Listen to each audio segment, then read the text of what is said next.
안녕하세요. 예, 안녕하십니까. 네, 시청자님 반갑습니다. 예, 반갑습니다. 네, 오늘 어떤 종목이 궁금하신가요? 예, 유한양행 궁금해서 전화드렸습니다. 네, 유한양행이요. 예, 네, 매수는 얼마에 하셨고 비중 몇 퍼센트 두고 계신가요? 예, 23만 5천 원에 있고요. 네, 비중은 20% 정도 됩니다. 23만 5천 원에 20%세요. 예, 어떤 점이 궁금하세요?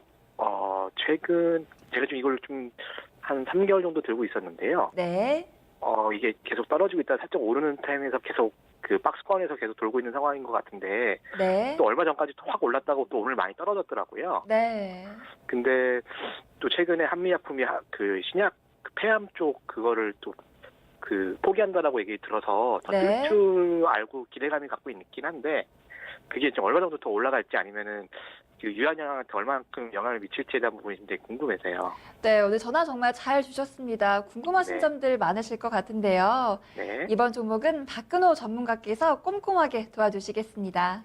예. 전문가님, 네, 시청자님 안녕하세요.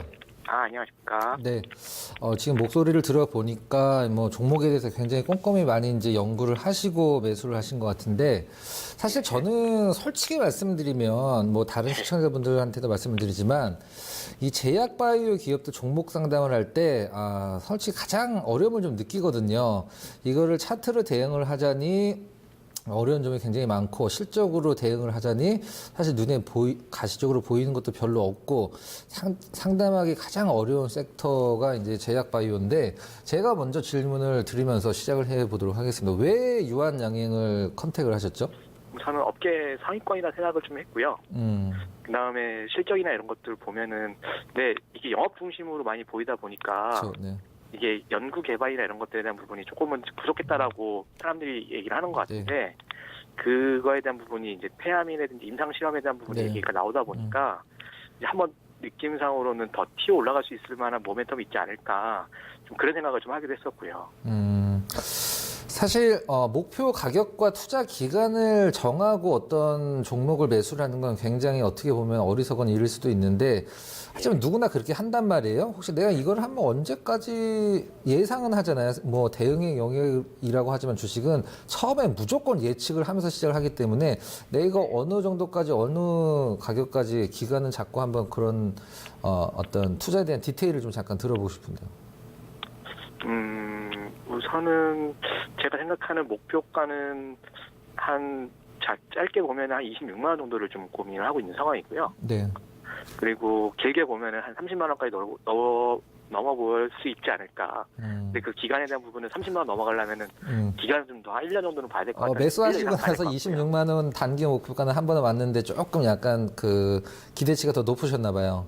예, 맞습니다. 일단 아까 말씀드렸던 뭐 한미약품의 그 임상 중단 같은 경우는 사실 그걸 가장 많이 참고해야 될 부분은 얼마 전에 시장에서 큰 한번 변화가 있었죠. 이제 네이처셀이 떨어지면서 이제 같은 어떤 약품을 개발하는 인스코비가 반대급부의 어떤 뭐 그걸 받는 듯한 심리적인 그게 있어서 굉장히 초급등이 한번 나왔었는데 일단 뭐 제넥신 지금 폐암하고 있는 게 이제 오스코텍 자회사랑 하고 있는 제노스코 그 기업이랑 유한양이 같이 이제 파이프라인을 개발을 하고 있는데 주가 흐름을 봤을 때 우리 제약사들의 주가 흐름을 봤을 때 지금 이 유한양의 차트를 보자는 게 아니라 주가 흐름을 봤을 때 제약 바이오의 주가 흐름에서 언제 가장 세게 나오느냐 사실 임상 3상이 원래 연구 개발은 임상 2상 B가 거의 끝이에요.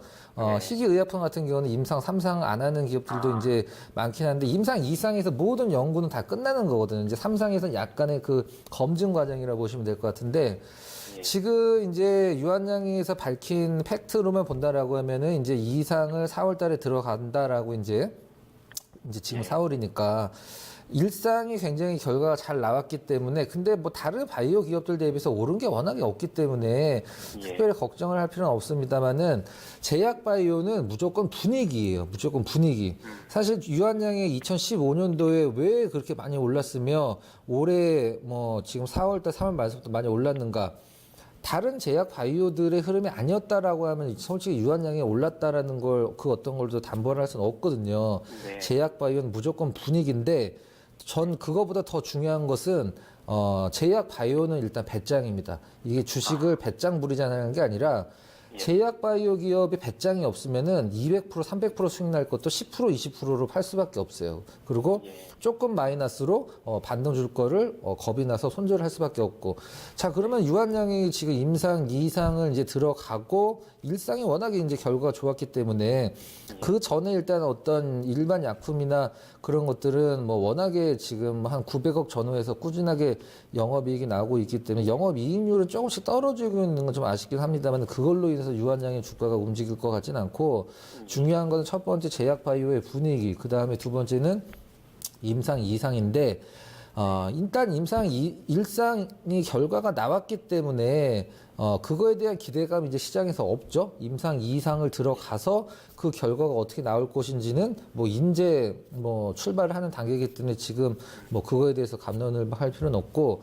자, 그러면은 저는 개인적으로 우리 시청자님이 유한양행을 지금 어떤 제 의견입니다만 제약 바이오의 어떤 분위기에 편승을 해서 가장 덜 오르고 가장 탄탄한, 떨어져도 별로 걱정이 없는 기업이 유한양행이다라고 해서 이걸 선택을 하신 것 같아요. 제가 개인적으로 봤을 때. 아무래도 바이오주들이 빛나기 너무 크다 보니까 근데 유한양행 자체는 이제 기업상으로 봤을 때는 조금 그럼요. 믿음직한 기업이다 생각을 하니까 어느 정도 빠지는 거에 대한 부분은 감안하고 있는데 다른 거에 대비해서 등락폭이 높지 않다 보니 좀 기대감이 살짝 있기도 하고요. 네.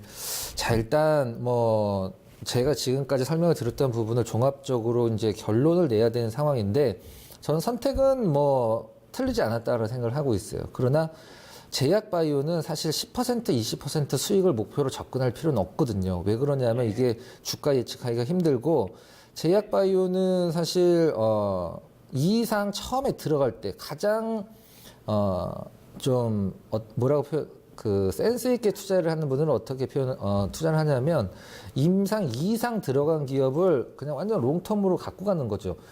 굉장히 가능성 높은 기업들. 사실 주가가 10배가 올라간다라고 하면 바이오 기업이 주가가 10배가 올라간다라고 하면 5년이 걸렸다. 5년이 걸렸다라고 생각하면 그 10배 올라가는 건 참 1년밖에 안 걸리거든요. 나머지는 횡보 내지 하락이고 흔드는 구간인데 시간관계는 결론을 좀 내야 될 것 같아요. 제가 유한양행을 샀다라는 생각을 말씀을 드릴게요. 저는 짧게 생각을 한다라고 하면은 그냥 뭐 본전 이쪽에서 나오시는 게 낫고 지금 제약바이오가 약간 주가적으로 피크아웃이 나온 듯한 느낌이기 때문에 지금 현재로 봤을 때 근데 이 임상 2상 오스코텍이랑 같이 들어간 임상 2상을 어떤 결과를 보겠다, 패를 까보겠다. 그럼 뭐 지금 저는 뭐 지금 비중이 몇 프로세요? 20% 정도 됩니다. 저는 뭐 떨어질 때마다 더 살 것 같습니다. 그것만 본다라고 하면은. 근데 두 가지로 나누니까 짧게 본다라고 하면은 사실 나오시는 게 낫고 흔들릴 가능성이 많으니까. 그리고 임상 2상 들어가서 내가 몇 년 갖고 가서 뭐 굉장히 큰 수익을 내겠다. 지금 자리 나쁘지 않다고 생각을 하고 있어요. 물론 성공한다는 전제 조건 하에. 이렇게 결론을 내드릴 수밖에 없는 게 좀 안타깝네요.